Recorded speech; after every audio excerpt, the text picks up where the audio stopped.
xukuumadda federaalka Soomaaliya ayaa saacado kadib ka hadashay dagaalkii shalay ka dhacay deegaanka Kalabeer ee gobolka Hiiraan kaasi oo ku geeriyooday taliyihii qaybta booliiska gobolka Hiiraan Gaashaanle Dhexe Maxamed Macuun Xalane.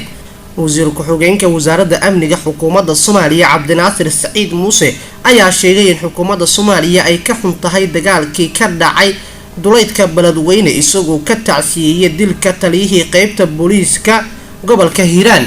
waxa uu sheegay wasiir ku-xigeenka in dowladda Soomaaliya ay guddi u magacaabayso shaqaqadaasi isla markaana baaritaan dhab ah lagu sameynayo wixii sababay dilka taliyaha booliiska gobolka Hiiraan.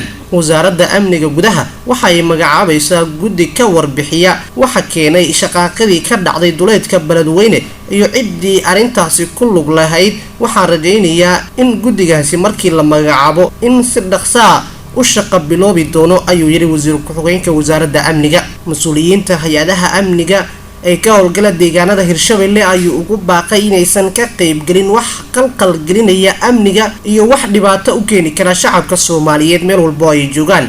dagaalkii shalay ka dhacay duleedka magaalada Beledweyne ee gobolka Hiiraan ayaa la sheegay inuu salka ku hayo xilka qaadis gudoomiyihii hore ee gobolka Hiiraan Yuusuf Dabageed lagu sameeyay.